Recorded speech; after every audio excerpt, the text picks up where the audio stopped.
Hi everyone, thanks for checking out the podcast, Buzz About Golf. Steve the Buzzman Buzzer, partner in crime. Coach Megan. Coach Megan. Today, very simply, we are talking about LIV Golf, and we are talking about, is LIV Golf corrupting golf? No.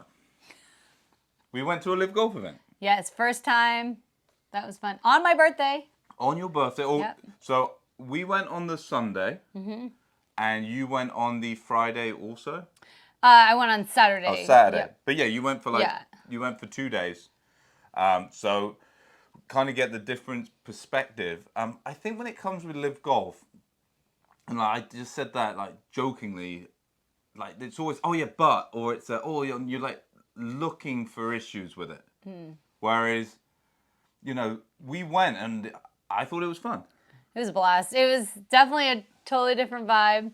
I actually really liked in the preparation for the tournament all the fun promotional things that they did. Like Bryson did some really funny things around Dallas that I thought were kind of creative, and then the tickets were really affordable for people.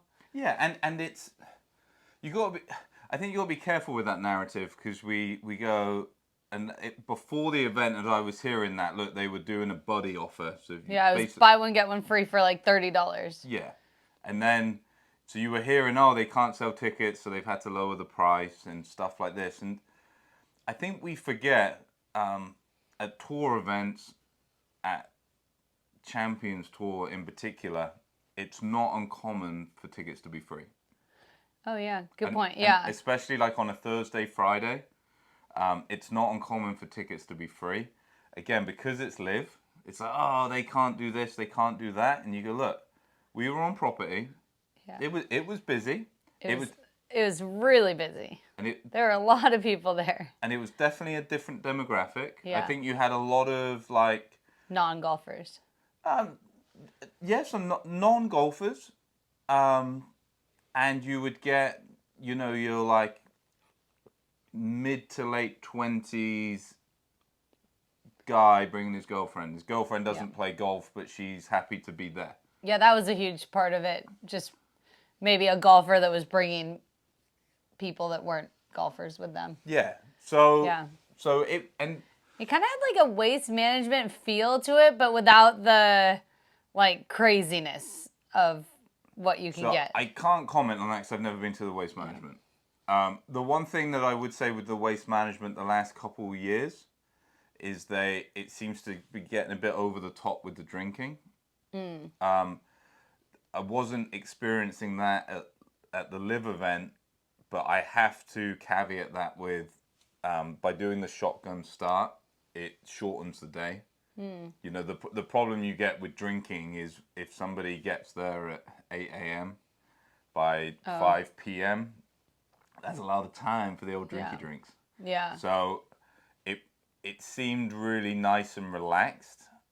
The thing I liked as well, the first tee shot, and I'll be the first to admit, I'm not proud to say this, but we went on the Sunday. It was Megan's birthday, so we got there just before they started. It was really fun watching them because obviously it's a shotgun start. Yeah, so, the carts coming down. That was fun. Yeah, the carts kind of coming out, and they had lots of music. Oh, the dive bomber guys, not dive bomber, parachuter guys. Yeah, the parachute guys. They came down. There was one for each team, I think. Parachuters. Yeah, and they had the big old American flag. It was a really cool start. But so we were there for that. On the Sunday, I watched more golf than you did. Yeah, luckily I went Saturday to see the golf. No kids. Sunday, brought the kids, and then found out that they have like a whole kid zone with a sandbox and ball pit, mechanical bowl. So we did a lot of that on Sunday. Shouldn't have gone there first. But we left with so I watched the last, I think, 3 holes on TV. But when I got back, I actually couldn't find it on TV. It was on. I think it was on FX2. You did have trouble finding it. I couldn't find it. So, I'm not massive. I don't watch it, but I don't watch it out of protest or anything. It's just I'll put the tour event on. You know, it's a bit like I could never understand why the DP World, the European Tour, wasn't as popular over here. And with the time difference, it's just like it's not on. Yeah. You know, you have to go. Oh, I need to get up and watch it. Whereas if no one's gonna do that if they don't even you do follow it, right? You do it the other way around. So like next week, the Scottish Open, I believe, is now affiliated. I think they do DP World, and I think it's a PGA Tour. Oh, okay. I think I might be wrong on that. I'm pretty sure that's what happens now. But because where's the tournament? Oh, it's there. Oh, I'll watch it.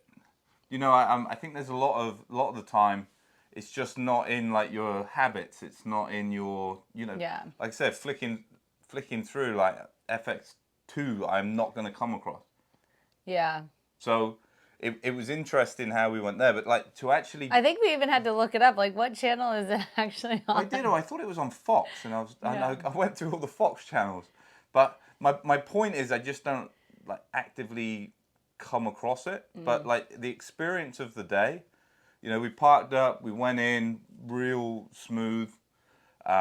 Definitely was busier than I thought it was going to be. Yeah, it was a really fun group that was out there. Yeah, a lot of energy and then we had when you come on, like the first tee had a grandstand, and like the beginning, it felt very much like the beginning of like an NBA game. Yeah, it definitely did. And with the sound systems and, you know, with the crowd, it felt like you were indoors, which is a big compliment to the. Well, they even like continue playing music as they're teeing off, which I love that. It's not like everyone needs to be perfectly quiet when they're hitting and.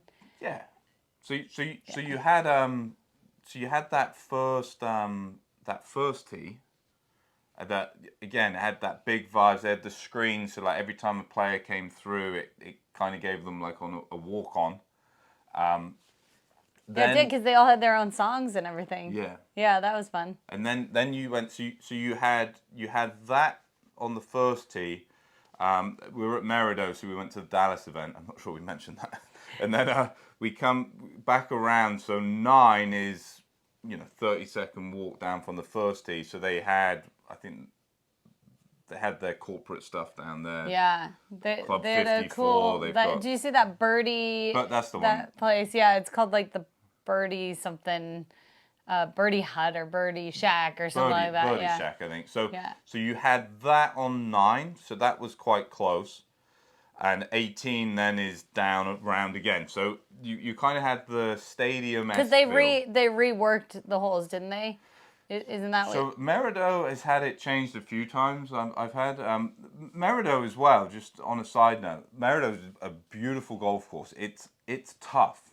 So when you look at the scoring, one of the things that you're hearing about LIV is, they're just out there having fun. It's not set up. Like Merido is a championship golf course. It's tough.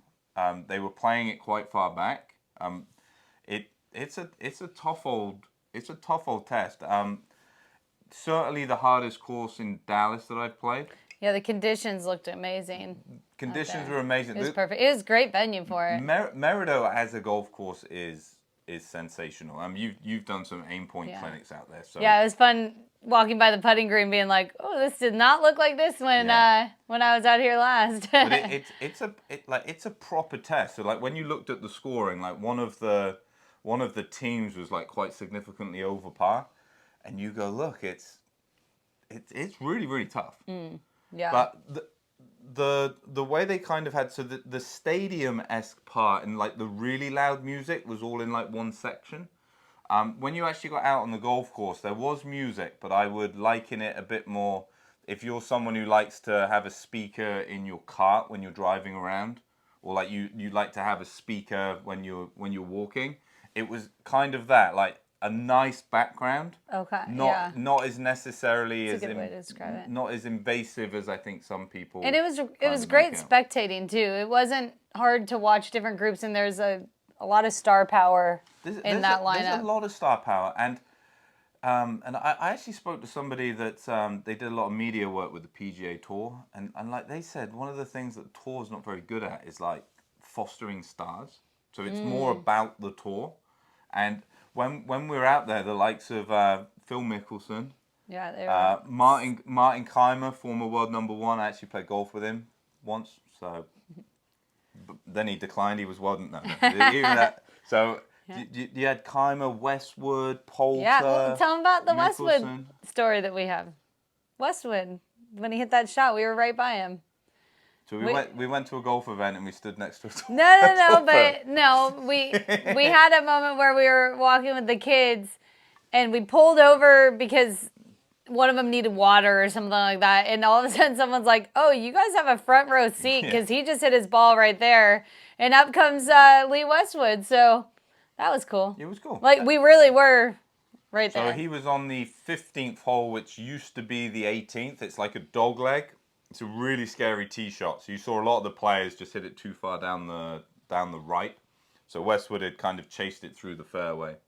But it was, it was. Yeah. But it's again, fun to see him with his caddy. They're the cool moments, and it was funny. It definitely didn't feel like a Champions Tour event. So it didn't feel like, oh, these are just the old guys. You know, you still had some of the young lads. I think both LIV and PGA Tour. So this isn't just me kind of being anti PGA Tour now. It's with the youngsters coming through, you have to try and get the backstories. You have to kind of push that narrative through, so you start to get invested in the players. So there were 2 or 3 younger players. The Spaniard who played the Masters this year, he's playing out there now. So again, you do have some of the youngsters. John Rahm. You know, you had lots of players get really, really excited. And you got to watch him quite a bit, didn't you? In this event, you went and watched John play.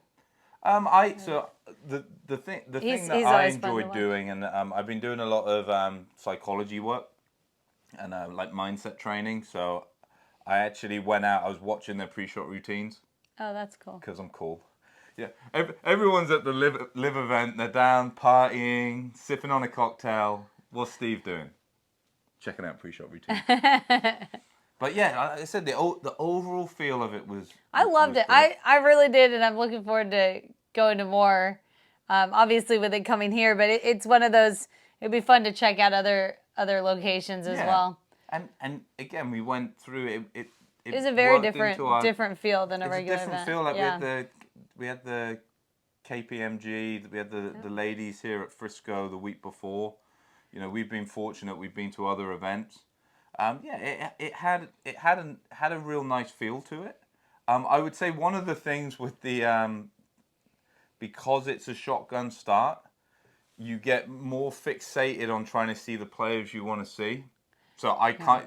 That is true. So I actually didn't, because it was the last day. I actually had less interest while I was on property of like, oh, who's actually winning?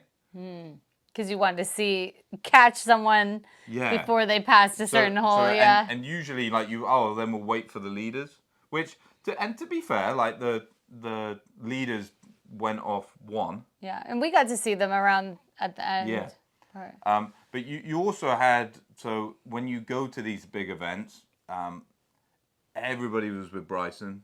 Yeah, he had a big following. And he didn't disappoint. So I've been very fortunate. I saw Tiger at the Open, I think 2005, and actually like ran with the crowd. It was the crazy he would hit and then you would run. It was. Oh, that's cool. But again, can you see that's not a LIV thing? That's not a tour thing. That's a Tiger thing. It's a Tiger thing. It's a Bryson thing. So you kind of have the star power is definitely important.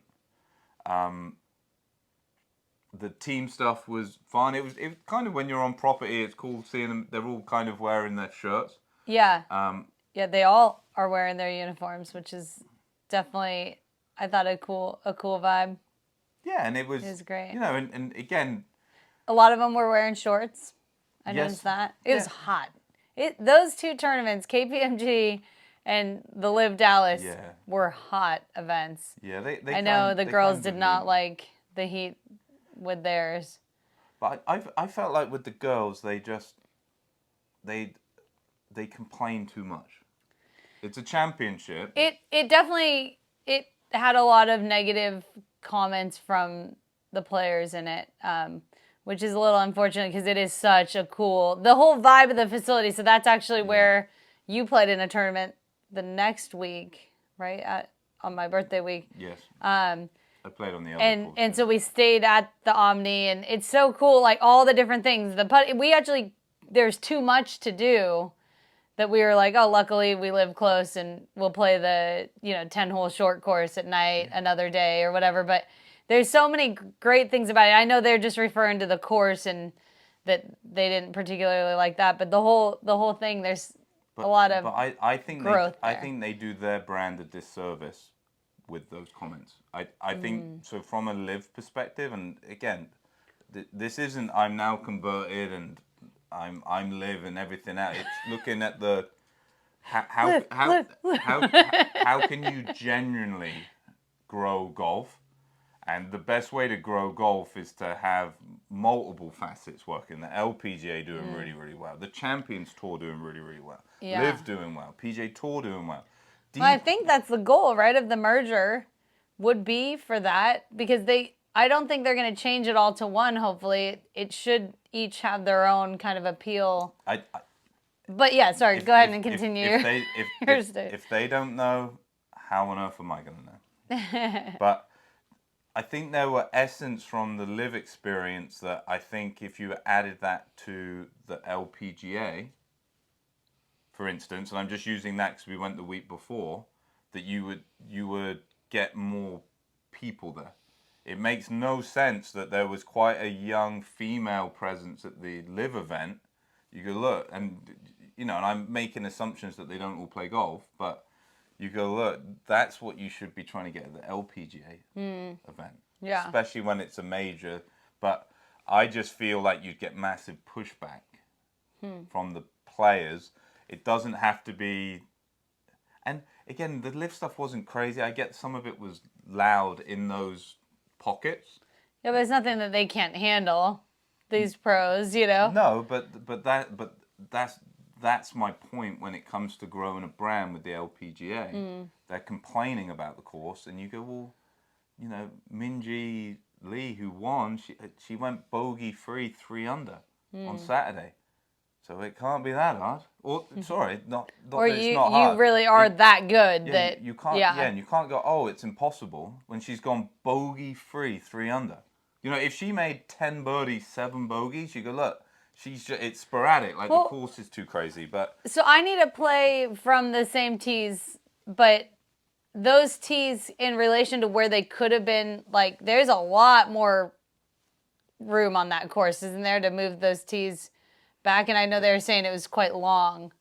Is the course just really set up for, to host championship level, Ryder Cups and everything? Are they just some of the holes capable of just stretching insane distance? Or no, you can. So you could put 1,000 yards on what they played for the men.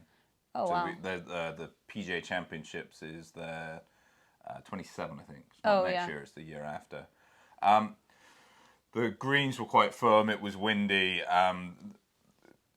Some of their arguments, and I think there was some truth, some of the pin locations they were kind of struggling with. And again, this isn't me defending LIV. It's not me defending how they set up PGA Frisco. It's the metrics of how do you generally grow golf. Being at the LIV event on property, I felt like it was growing golf. I've said before, the shotgun nature of the start, if you were just to flick it on the TV and you weren't a golfer, I think it would be very confusing. Yeah, no, definitely, yeah. Imagine when for a non-golfer, that would be confusing. Like, what did they do? But it would be like, imagine when I moved to America, me trying to learn American football, the one where you don't, ironically, use your feet very often, and go, so the third quarter happens first, and then the second quarter happens last. You'd be like, what? So the beginning, middle, end is confusing in a shotgun start. But what I would say is when you're on property, I don't think that's an issue because you're just trying to see golf and see players. And then which is really nice to just constantly be able to see players coming through all the time. So that's cool. And then shorter event. shorter event, and then you also get into a situation where I can't remember where I was going. Well, how about this? How about this? I can't remember. Question for you. It was clever what I was about to say. It's all right. You'll circle back to it. I know you will. 54 holes. What do you think about 54 holes? I mean, is it as much of a test? I love the shot. I love the shotgun aspect that you were just talking about. But like, So I 54 like or 72. Let me Circle finish, back. I let me need to be finish back. let me finish my idea. What I like at the end of a 54 hole, I was really disappointed in myself. My mind wandered. And you'd think I wouldn't be disappointed. It's literally my life every day. It happens a lot. I'm disappointed in myself. So at the end of the event, what I do like, especially when there's a tight leaderboard, because everyone's going into different holes. I actually watched, I think it was the first year Liv was on when DJ won. He won in a playoff, but there were 4 or 5 going into the last hole that were within one of the lead, but some were going into the hardest hole. Some were going into a par 5. That's interesting. I remember Westwood was going into like a really short hole. So you're like, oh, there was lots of different. So I kind of like that aspect. The 54 holes, I don't really care. Yeah. Nobody that watches golf ever plays an event. At my amateur events, it would be 36 holes. We used to play 36 holes in a day. But we never played 54. It was only the real big amateur events. So 99% of people that are watching have never played a 54 or a 52. So it's kind of irrelevant. Or 72. 72. Yeah. You win what's put in front of you. Should they reduce major championships to 54? Probably not. Well, because they're not even being graded, right? That's kind of one of the weird things about LIV is that with it being 54. It's one of the reasons why they are struggling to get world ranking points. I don't know where they are on that. Yeah. It's meant to be a 72 hole but again those rules were actually written before LIV. So you'll hear people talk about how and don't get me wrong, I think there's very high up PGA Tour the commissioner being one that's kind of on that board. So I'm not trying to say that they are trying to make it easy for LIV, but a lot of those set rules were in before LIV existed, and one of them was 72 holes. You see how often, like if you take Tiger's stat, he lost once when he had the 54-hole lead going into the last round of a major. Wow. So you could go, wow, that's impressive. You could say, oh, what was the point of having 72 holes? Yeah. It's very rare on a tour event that, sorry, not rare, but the person who's winning after 54 holes, you do not go in and go, oh, they'll definitely win the next day. Yeah. Never, yeah. But you could say that if you added an additional, if you played 5 rounds, you could still make the same argument. And then once you had that argument, you could say, so the 54 holes, I understand. They had to do something different. LIV stands for, it's the Roman numeral, isn't it? So I think you'll find. So yep, that's exactly right. So 54, for me, not that interested. It would be what would be more interesting is as they get more established, if they have like an end of season tour championships, do they then elevate it to 72 holes to make it like special? Oh. But we had a good time. Yeah. I definitely went in going, oh, this is LIV. Maybe there's going to be things that are a problem. You don't go in neutral to it. And I was like, I had a fun time. It was a good time. Enjoyed the players I saw. I saw some great shots. I experienced a good atmosphere. And then when I got home, it actually made me watch it. And I went, look, it was a great finish. Patrick Reed held an awesome putt in the playoff there. She had a playoff. So, I loved it. I think that it's definitely one that I'm going to want to go to every year now. But what I thought was really cool is that I was able to bring the kids and that they were welcome and that was an experience within itself. Yeah, so... I'd like to go to the concert sometime too. I think that's another fun. They do a lot, and that would be interesting. With my work schedule, it was like I didn't go the year before. I just couldn't find a spot it's a busy time right my now. work schedule to make it work. It was almost because it was your birthday. We went, look, we'll go Make an do exception, something. And yeah. will I next year maybe block a day out to go? I think, yeah, probably would. Probably would. I think the golf course is great out there. It's a good test. Saw some good golf, good atmosphere. What more could you want? Get some comments down below. Have you been to a LIV event? You know, that's what I would like to kind of hear your experience. Are you still trying to avoid LIV? You know, I know there's that other side of it that you might have a reason or a justified reason to go, look, I don't want anything to do with it. Get those comments down below. And as always, stay happy, stay safe. Hope to catch you soon.